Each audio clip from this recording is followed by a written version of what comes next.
एक समय की बात है, किसी गांव में एक मोची रहता था। मोची बहुत ही गरीब था। 2 वक्त की रोटी मिलना उसके लिए बहुत मुश्किल था। वह मोची लोगों के जूते चप्पल ठोकने का काम किया करता था। उसके पास ऐसी कोई अपनी जगह नहीं थी, कोई दुकान नहीं थी जो स्थायी रूप से वहां बैठकर अपना काम कर सके। इसलिए वह कभी चौराहे पर, कभी सड़क के किनारे बैठकर लोगों के जूते चप्पल ठीक किया करता था। और उसके काम के बदले में जो पैसे मिलते थे उसी से उसकी जीविका चलती थी। वह बड़ा संतोषी था। इसी धंधे से वह अपने जीवन को व्यतीत कर रहा था। रोज की तरह वह मोची सड़क किनारे बैठकर जूते चप्पल गांठ रहा था। उधर सावन का महीना चल रहा था। बहुत से भगवान भोलेनाथ के भक्त श्रद्धालु कावड़ लेकर भोलेनाथ पर चढ़ाने के लिए जा रहे थे। मोची सड़क के किनारे बैठा हुआ लोगों के जूते चप्पल संभाल रहा था। तब उसने देखा कि भारी भीड़ के साथ लोग कांवड़ लेकर भगवान शिव को अर्पण करने के लिए मस्ती में चले जा रहे हैं। लोगों को भगवान महादेव पर जलाभिषेक करने के लिए जाते हुए देखा तो उस मोची के अंदर भी एक भावना उत्पन्न हुई कि मैं भी भगवान शिव के लिए कांवड़ ले जाऊं और उन पर जलाभिषेक करूं। लेकिन वह बेचारा मन मारकर रह गया। सोचने लगा कि मेरे पास तो इतना पैसा ही नहीं है। मैं कांवड़ कैसे ले जाऊंगा? पूरे दिन कमाता हूँ, तब सुबह शाम की रोटी मिल पाती है। फिर कांवड़ के लिए पैसे कहाँ से लाऊंगा? पूरे दिन काम करके बस इतना ही कमा पाता हूँ। वह मोची ये सब बातें सोचकर मन को मारता रहता है। लेकिन भगवान भोलेनाथ के प्रति उसके मन में भक्ति का भाव जागृत हो चुका था। उसने ये फैसला किया कि मैं भगवान भोलेनाथ पर कांवड़ लेकर जाकर जलाभिषेक जरूर करूंगा, लेकिन अभी नहीं तो अगले साल, जब सावन का महीना फिर से आएगा। इस तरह से विचार करने के बाद वह अपने रोज के काम में मस्त रहता है, लेकिन उस दिन से भगवान शिव के प्रति उसके मन में भक्ति बढ़ती चली गई। अब तो वह सुबह शाम भगवान शिव की पूजा करता था और पूरे दिन सड़क किनारे जा करके लोगों के जूते चप्पल बनाता था। एक दिन की बात है, वह मोची कहीं जा रहा था। रास्ते में उसे एक कुम्हार की दुकान दिखाई पड़ी। कुम्हार मिट्टी के बर्तनों को बना रहा था। उस मोची की नजर पहुंचती है तो उसने देखा कि वहां एक गुल्लक रखी हुई थी जिसमें पैसे भरे जाते हैं। मोची ने जब उस गुल्लक को देखा तो विचार किया, मैं रोज जो पैसा कमाता हूँ उसमें से 2-4 पैसे बचा बचा कर इस गुल्लक में डालता रहूंगा। इसी तरह से मैं एक साल में इतना पैसा गुल्लक पे इकट्ठा कर लूंगा कि अगले साल मैं भगवान भोलेनाथ पर कांवड़ चढ़ाने जा सकूं और उन्हें जलाभिषेक कर सकूं। मोची उस गुल्लक को कुम्हार से ले लेता है और गुल्लक लेकर अपने घर पर चला आता है। घर आकर वह अपनी पत्नी से कहता है कि देखिए, हम गुल्लक लेकर आए हैं। पत्नी कहती है, जी इसका क्या करोगे? तब मोची ने अपने मन की इच्छा अपनी पत्नी को बताई। कहने लगा, प्रिय, हम जो रोज पैसा कमाते हैं उनमें से आज से हम पैसा बचाकर इस गुल्लक में डाल दिया करेंगे। धीरे धीरे इस गुल्लक में एक साल में कुछ पैसे इकट्ठे हो जाएंगे। उसके बाद उन पैसों से हम एक कांवड़ तैयार करेंगे और सावन के महीने में भगवान भोलेनाथ पर कांवड़ चलाने जाएंगे। मेरे मन में भी भगवान भोलेनाथ को कांवड़ चलाने की इच्छा उत्पन्न हो रही है। मोची की बात सुनकर उसकी पत्नी बड़ी खुश होती है और कहती है, प्रिय, अगर ऐसी बात है तो आज से ही मैं आपके इस काम में सहयोग करूंगी। अब तो वे मोची और उसकी पत्नी भगवान भोलेनाथ की पूजा करते हैं और पूरे दिन अपना काम करते हैं। शाम को जो पैसा कमा के मोची लाता, उसमें से जो 2 पैसे बचते थे उन्हें गुल्लक में डाल देता था। इस तरह से समय बीतता चला गया और एक साल के बाद उसने अपनी गुल्लक को भी भर लिया। उधर जब सावन का महीना आ जाता है तो सावन के महीने में हर साल की तरह भगवान शिव के भक्त अपनी अपनी कांवड़ लेकर जलाभिषेक करने के लिए भगवान शिव के मंदिर की ओर चल पड़ते हैं। इधर मोची ने देश जैसे ही देखा, उसने भी सोचा कि इस सावन में तो मैं जरूर भगवान शिव के ऊपर कांवड़ चढ़ाऊंगा। अब वह अपने घर पर चला जाता है और घर पर जाकर अपनी गुल्लक को तोड़ता है। उसमें से जो पैसे निकलते हैं उन्हें ले जाकर बाजार से कांवड़ तैयार करता है। एक प्यारी सी कांवड़ खरीदता है और उसे बहुत अच्छी तरह सजाता है। फिर बड़े भाव के साथ गंगा स्नान के लिए जाता है। गंगा स्नान करता है और वहां पर अपने लोटे में जल भरकर अपनी कांवड़ में रखकर भगवान शिव को जलाभिषेक करने के लिए चल पड़ता है। अब तो शिव के मंदिर की ओर वह बड़ा हुआ खुश होकर शिव का गुणगान करता हुआ मोची चला जा रहा था। कांवड़ उसने अपने कंधे पर रखी हुई थी और बड़ी ही मस्ती में बड़े भाव के साथ निष्काम भाव से भगवान शिव के मंदिर की ओर चलता चला जा रहा था। उधर भगवान शिव और माता पार्वती यह दृश्य देख रहे थे। कहते हैं भगवान की नजरों से कोई नहीं बच सकता है, वह सबको देखते हैं। पर कुछ मूर्ख लोगों को लगता है कि चाहे जितना गलत काम करो हमें कौन देख रहा है। वे लोग दुनिया वालों से तो डरते हैं पर भगवान से नहीं डरते। वे ये भूल जाते हैं कि कण कण में व्यापक ईश्वर हमारा हर एक कर्म देख रहा है। भगवान शिव और माता पार्वती देख रहे थे तो पार्वती जी ने कहा, प्रभु देखो आपका कितना प्रिय भक्त है। 1 साल से बेचारा इस दिन के लिए पैसा जमा कर रहा था। 1 साल के बाद में पैसा इकट्ठा करके इसने कांवड़ बनाई है और आपके ऊपर जल चढ़ाने के लिए बड़े भाव के साथ चलता चला जा रहा है। तब भगवान शिव कहते हैं देवी पार्वती से, हे पार्वती देख तो मैं भी आ रहा हूँ। तुम सही कह रही हो, ये मेरा भक्त मुझसे मिलने के लिए 1 वर्ष से योजना बना रहा है।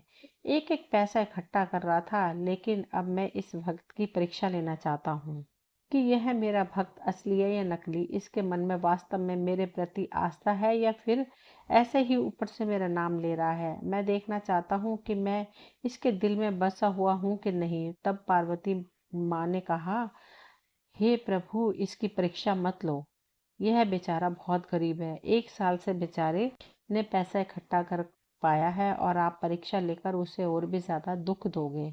अगर वे परीक्षा में सफल ना हुआ तो बेचारा मन मार कर रह जाएगा और आपके ऊपर जलाभिषेक करने की उसकी इच्छा अधूरी रह जाएगी। भगवान भोलेनाथ कहने लगे, देवी आप चिंता क्यों करती हैं?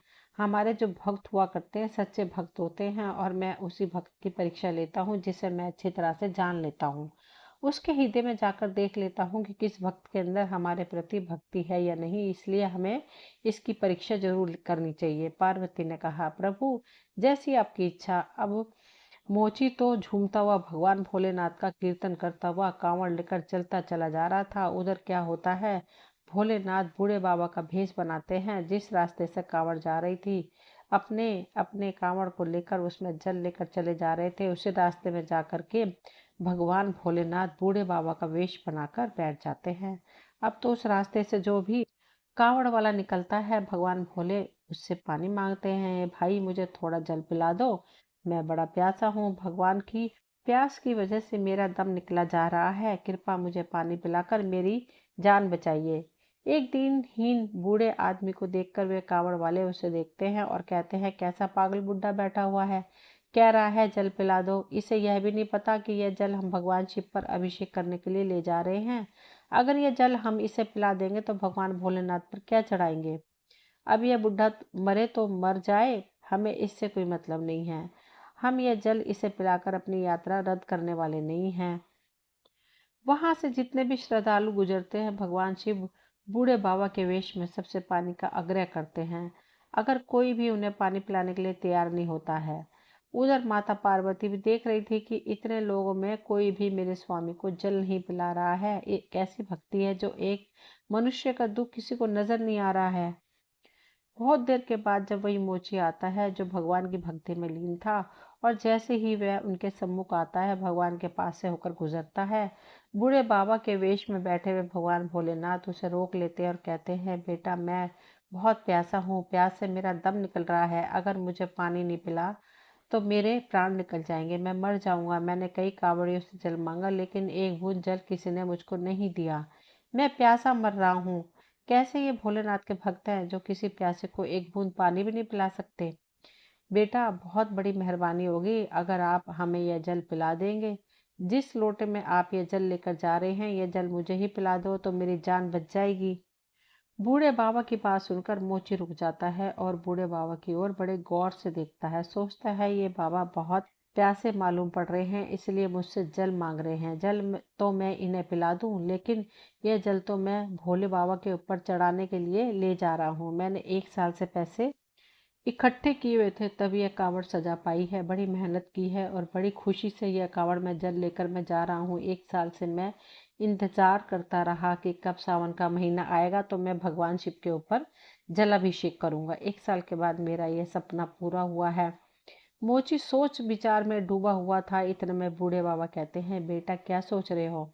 मैं प्यास से मरा जा रहा हूँ, जल्दी से पानी पिला दो, नहीं तो मेरी मृत्यु हो जाएगी। बूढ़े बाबा को पानी के लिए गिड़गिड़ाते हुए देखकर मोची एकदम करुणा से भर जाता है।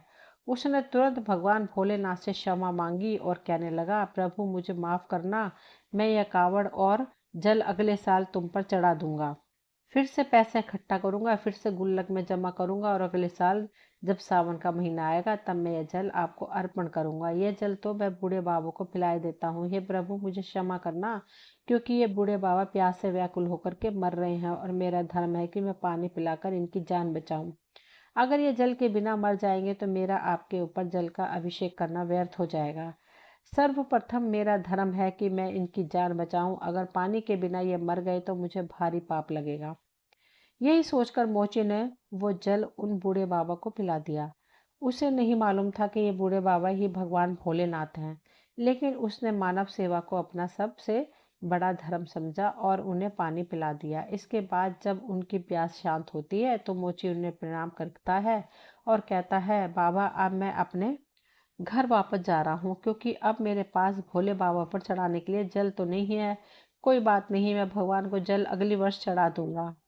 यह कहकर वह मोची अपने घर के लिए वापस चलने लगता है। तब भगवान शिव, जो बूढ़े बाबा के वेश में थे, उसे रोक लेते और कहते हैं, बेटा रुक जाओ, तुम अपने घर जा रहे हो और घर कभी खाली हाथ नहीं जाते हैं। जब भी आप घर जाएं तो कुछ ना कुछ लेकर जाएं। मैं तुम्हें कुछ दे रहा हूँ, इसे लेते जाओ। मोची सोचने लगा, पता नहीं ये बूढ़े बाबा क्या देंगे। जवाब दिया, ठीक है, जैसी आपकी इच्छा। भोले बाबा ने बेलपत्र निकाले और उन बेलपत्रों को उस मोची को दे दिया और कहा, ये बेलपत्र तुम अपने लोटे में रख लेना और यह लोटा ले जाना और शाम के लिए जहाँ तुम पूजा करते हो उस जगह को लीप कर इस लोटे को बंद करके रख देना और सुबह दोनों पति पत्नी उठना, पूजा करना। पूजा करने के बाद यह लोटा खोलकर देखना।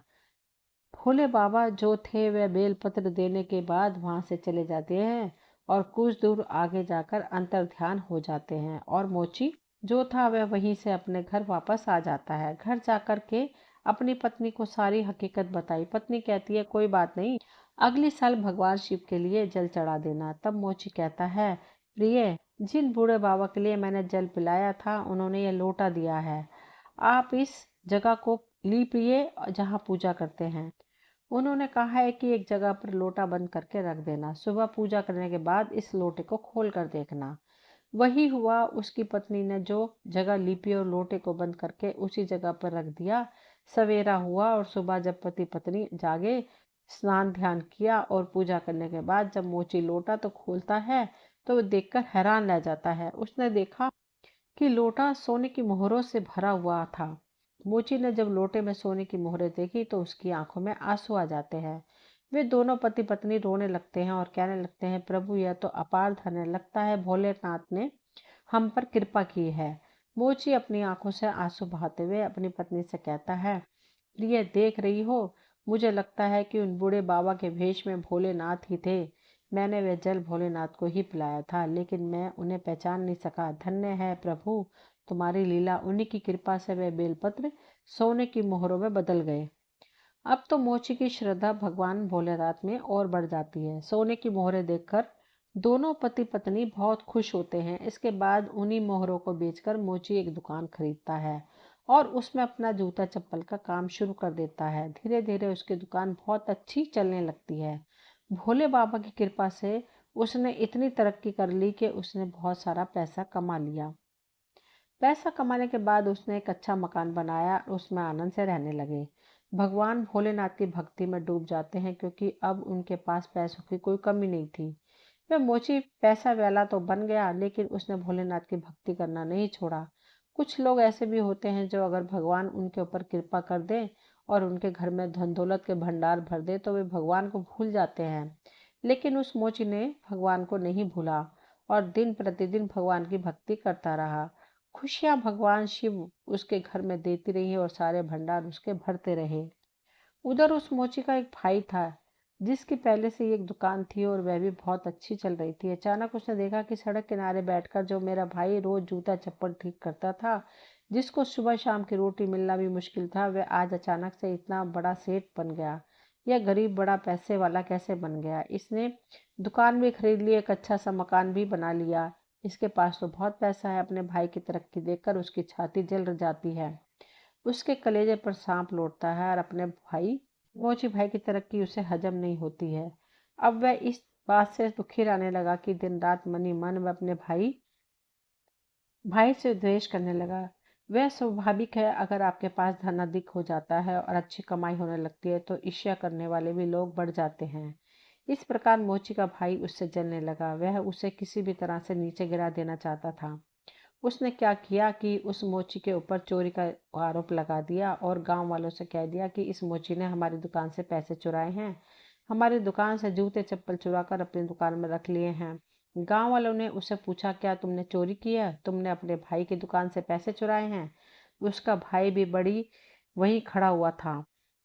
भाई कह रहा था, हाँ भैया, इसने हमारी दुकान से पैसे चुराए हैं और सामान भी चुराया है, इसलिए इतना बड़ा पैसे वाला बन गया है। अपने भाई की बात सुनकर वह मोची रोने लगा और कहने लगा, नहीं नहीं भाई, मैंने तुम्हारा कुछ नहीं चुराया है, यह तो बूढ़े बाबा की कृपा है, उन्होंने ही मेरे लिए सब कुछ दिया है।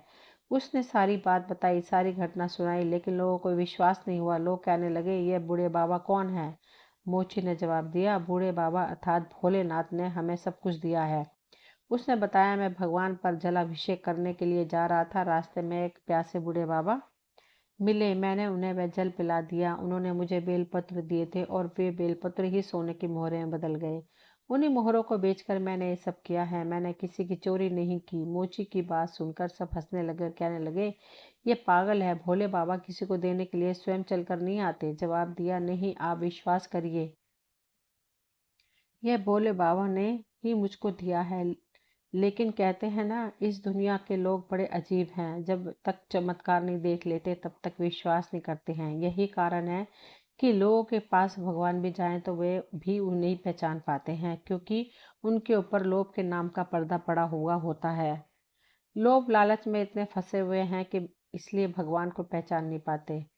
और यह बात सच है कि जिस इंसान के पास लोभ लालच माया का पर्दा पड़ा हुआ है, माया ने उसे ढक लिया है, तो भगवान अपने रूप में भी क्यों न आ जाएं, तब भी लोग उन्हें नहीं पहचान पाएंगे। गांव के लोगों ने कहा, यह मोची हम सबको बेवकूफ बना रहा है, भोले बाबा किसी को आकर नहीं देते। वह मोची बहुत रोया और फिर बोला, बाबा से शिकायत करता हुआ बोला, हे प्रभु, आपने यह क्या कर दिया? आपने तो मुझे यह धन दे दिया और मुझे मिल भी गया। आपकी कृपा से मेरे पास सब कुछ हो गया है। यह सब आपका है, आपने दिया है, पर आज मुझे चोर बना दिया गया। इस संसार के लोगों ने मुझे चोर बना दिया है। संसार के लोगों को छोड़ो, मेरे भाई ने ही मुझे चोर बना दिया है। इससे अच्छा तो यही होता कि आप मेरे लिए सब कुछ देते ही ना, मैं गरीब ही रहता, तो कम से कम मैं तो चोर नहीं बनता। मित्रों, इस तरह से वह मोची भोले बाबा को याद करता है और बहुत ही रोता है। फिर दोस्तों, उस भाई ने कहा कि देख भाइयों, हम ऐसे नहीं मानेंगे, हम पूरे गांव की पंचायत बुलाएंगे। यह है, ऐसे नहीं मानेगा। जब पंचायत बुलाई जाएगी तभी ये अपना अपराध स्वीकार करेगा। अगले दिन उसका भाई पूरे गांव की पंचायत बुलाता है। पंचायत में पूछा गया कि भाई ये बताओ, तुम्हारा पैसा किसने चुराया? उसने बताया कि मेरा भाई मोची चोर है, इसने मेरी दुकान का सारा सामान चुरा लिया है। मेरा पैसा चुराकर यह अमीर बन गया है। मुझे मेरा पैसा दिलाओ। यह मेरा भाई नहीं है, भाई के नाम पर कलंक है। मुझे क्या पता था कि यह इतना बड़ा चोर है, मेरा सारा पैसा चुरा लेगा। मेरी दुकान से सामान चुरा कर इसने अपनी दुकान में रख लिया है। पंचो ने मोची से पूछा, क्या यह सब सच है? तूने पैसा चुराया है? मोची रोता हुआ हाथ जोड़कर कहता है, ये पंच परमेश्वर, मैं आपको परमेश्वर मानता हूँ और मैं ये सच कहता हूँ कि मैंने इनकी दुकान से कोई पैसा नहीं चुराया है, ना कोई सामान चुराया है। मेरे ऊपर तो बूढ़े बाबा की अर्थात भोले बाबा की कृपा हुई है। जो भी आज हमारे पास है, यह सब भोले बाबा ने दिया है। उसने पंचों के लिए भी अपनी सारी दास्तान सुनाई, लेकिन फिर भी पंचों ने उस पर विश्वास नहीं किया। पंच लोग उसे डांटने लगे, कहने लगे, अच्छा, तो अब तो हम पंचों को भी पागल बनाना चाहता है। भोले बाबा किसी को चलकर देने थोड़ी आते हैं, तो बिल्कुल झूठ बोल रहा है। उसने कहा, नहीं पंच परमेश्वर, मैं सच कह रहा हूँ, मुझे भोले बाबा ने ही दिया है। लेकिन दोस्तों, पंचों को भी विश्वास नहीं हुआ। अब तो मोची बड़ा दुखी होता है और बोले बाबा को याद करके रोने लगता है, हे प्रभु, कैसी लीला है, आज कैसा फंस गया, मेरे भाई ने मुझे फंसा दिया, मैं बहुत बड़ा चोर बन गया हूँ। प्रभु, तू ही रक्षा कर सकता है, तू ही मुझे इस कलंक से निकाल सकता है। जब वह मोची रोता रोता भोले बाबा को याद करता है तो क्या होता है कि भोले बाबा वहां पर प्रकट हो जाते हैं। भोले बाबा क्रोधित होते हुए बोले, दुष्ट लोगों, तुम मेरे निर्दोष भक्त को क्यों परेशान कर रहे हो? इसने किसी का कुछ नहीं चुराया है, इसे जो कुछ भी दिया है मैंने दिया है। जैसे ही भोले बाबा को सबने देखा तो सारे के सारे लोग उनके सामने नतमस्तक हो गए और क्षमा मांगने लगे। प्रभु क्षमा करना, भोले बाबा ने बताया कि इसका भाई ईर्ष्यावश अपने भाई से चलता है, इसलिए इसने इस पर चोरी का इल्जाम लगाया है। सबसे बड़ा चोर, सबसे बड़ा दुष्ट, सबसे बड़ा स्वार्थी इसका भाई है। जरा सोचो, जब मेरा भक्त गरीब था, सड़क पर जूते चप्पल ठीक करता था, 2 वक्त की रोटी मिलना इसके लिए मुमकिन नहीं था, तो इसके भाई ने इतना पैसा वाला होते हुए भी कभी इसकी मदद नहीं की। इसने कभी अपने भाई से यह नहीं पूछा कि तुम्हें क्या दुख है, तुम्हें क्या परेशानी है, और जब मैंने उसे दे दिया तो उस पर चोरी का इल्जाम लगा रहा है। सबसे बड़ा दुष्ट इसका भाई है। हमारा भक्त कभी चोर नहीं बन सकता। यह झूठ बोलकर इसे फंसा रहा है। अब मैं तुम सब लोगों को नहीं छोड़ूंगा। मेरे भक्त को परेशान करने की सजा तुमको जरूर मिलेगी। सारे लोग भगवान भोले के सामने जमीन पर नतमस्तक होकर गिर पड़े और क्षमा मांगने लगे। प्रभु, हमें माफ करना, हम आपकी लीला नहीं समझ पाए। सबने क्षमा मांगी। उसके बाद भोलेनाथ का क्रोध कुछ शांत हुआ। फिर अपने भक्त मोची से कहते हैं, पुत्र, हमसे वरदान मांगो, मैं तुमसे बहुत खुश हूँ। दोस्तों, तब मोची कहता है, प्रभु, सबसे पहले तो आप इन सब लोगों को क्षमा कर दो, क्योंकि ये लोग नहीं जानते थे, और यदि आप हमें वरदान देना ही चाहते हैं तो मैं आपसे यही वरदान मांगता हूँ कि आपके चरणों में मेरी भक्ति बने रहे।